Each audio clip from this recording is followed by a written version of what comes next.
In the heart of Switzerland, where snow-capped mountains meet pristine lakes, stands an institution whose name carries both prestige and whispers of scandal. UBS. 3 simple letters, yet behind them lies a history that reads like a thriller. It is the bank trusted by royalty, billionaires, tech moguls, and political powerhouses. But in the shadows, its vaults have stored more than just gold and investments. They've hidden secrets, covered tracks, and moved unimaginable sums of money far beyond the reach of governments. For decades, it has been the quiet, invisible engine of global wealth, and sometimes global wrongdoing. The story begins over 150 years ago, when Switzerland was carving its reputation as a neutral, safe haven. Swiss banking secrecy became legendary, almost mythical. A law passed in 1934 made revealing a client's identity a criminal offense. This meant that whether you were a chocolate magnate, a rock star, or a dictator, your secrets were safe. And UBS, already one of the largest banks, embraced that law like a shield. What most people didn't know was that the shield wasn't just protecting legitimate fortunes, it was sheltering the proceeds of corruption, tax evasion, and sometimes outright crime. One of the most jaw-dropping episodes in UBS history involves a whistleblower named Bradley Birkenfeld. In the mid-2000s, Birkenfeld was a banker who played the game until he decided to expose it. He revealed how UBS bankers flew to the United States with encrypted laptops, secret codes, and sometimes even diamonds hidden in toothpaste tubes. They advised wealthy Americans on how to hide their money from the IRS, using shell companies and sham trusts in far-flung tax havens. The scale was staggering, tens of billions of dollars shielded from taxation. His disclosures led to a $780 million settlement with the U.S. government and forced UBS to hand over the names of thousands of American clients. It was the first time Switzerland's sacred banking secrecy was pierced on such a massive scale. But that was just the beginning. Investigators around the world, from France to Germany to Israel, opened probes into UBS's offshore operations. In France alone, authorities accused the bank of laundering the proceeds of tax fraud, resulting in fines exceeding €1 billion. To outsiders, these cases seemed like isolated scandals. To insiders, they were symptoms of a much deeper culture, a culture where the movement of wealth was a chess game, and the bank's job was to stay 5 moves ahead of the regulators. UBS wasn't just dealing with discrete wire transfers or numbered accounts.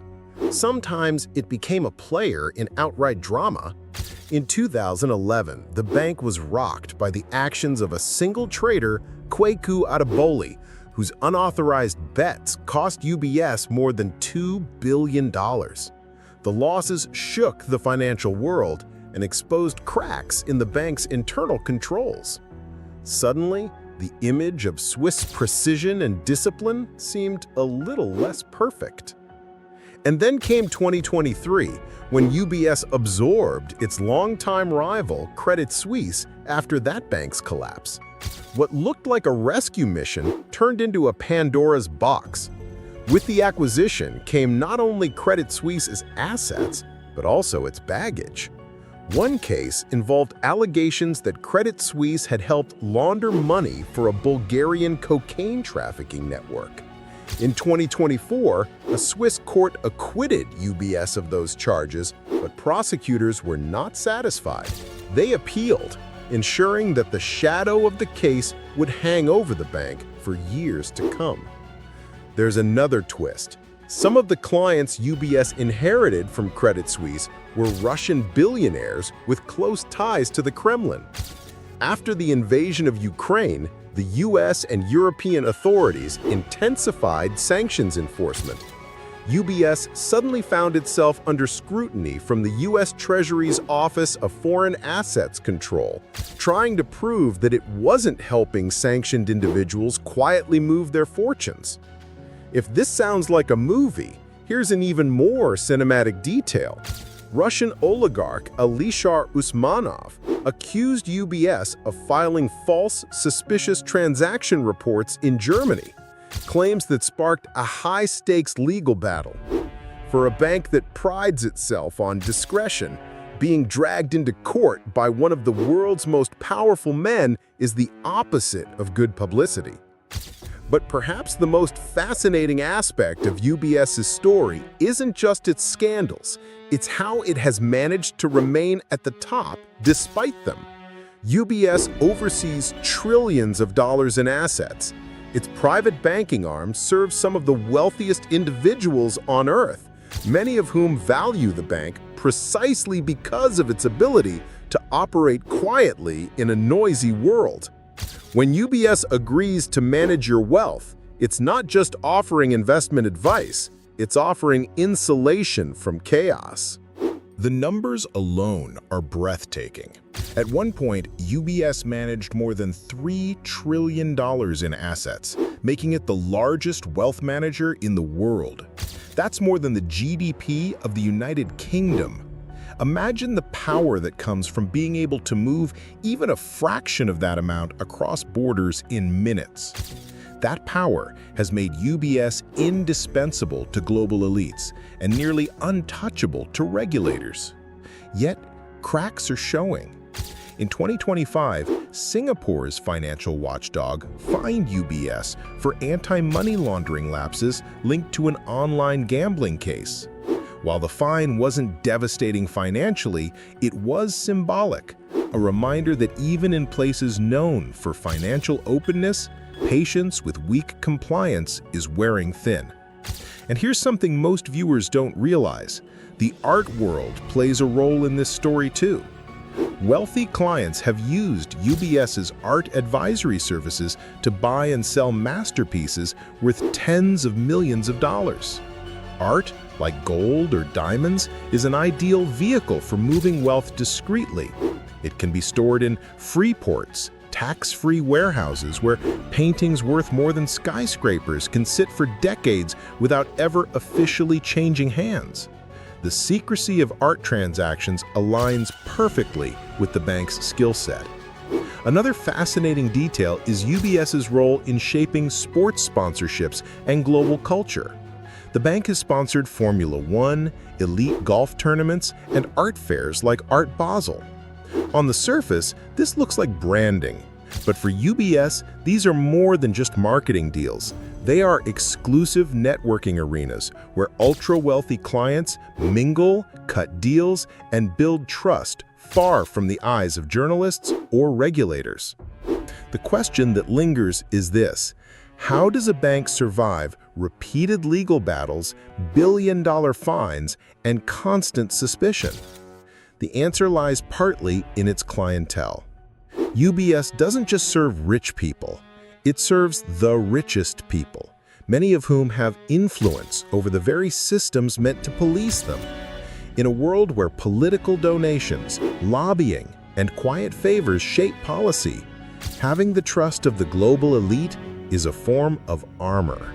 And there's a psychological factor. For decades, Swiss banks have been seen as the Fort Knox of finance.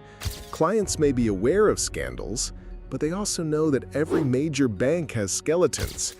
If you're worth $500 million, you care less about a headline and more about whether your money is safe tomorrow.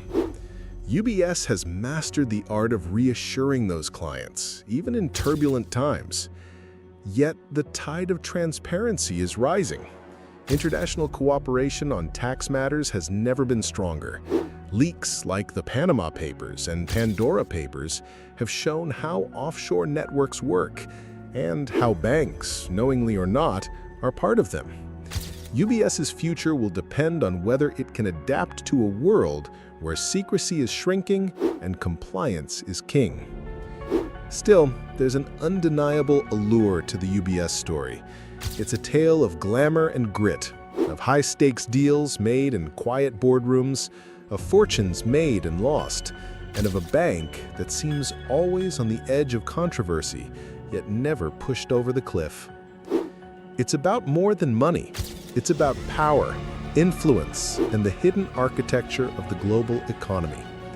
When you walk past UBS's headquarters in Zurich, you see a grand building of stone and glass. It looks solid, eternal. But behind those walls are stories that could fill libraries. Stories of risk, secrecy, loyalty, and betrayal. Some will never be told. Others, like the scandals we've discussed, have escaped into the daylight. And for every headline you've read, there are likely 10 more that never made it to print. This is why UBS's name carries both respect and suspicion. It's a reminder that in the world of high finance, the line between legitimate banking and shadowy dealings isn't a wall, it's a thin curtain. And behind that curtain, the game continues, with stakes higher than most of us can imagine. As the world grows more connected and regulators tighten their grip, one question remains. Will UBS change its ways, or will it adapt just enough to keep the game going? Only time will tell. But if history is any guide, the bank's story is far from over, and the next chapter might be even more explosive than the last.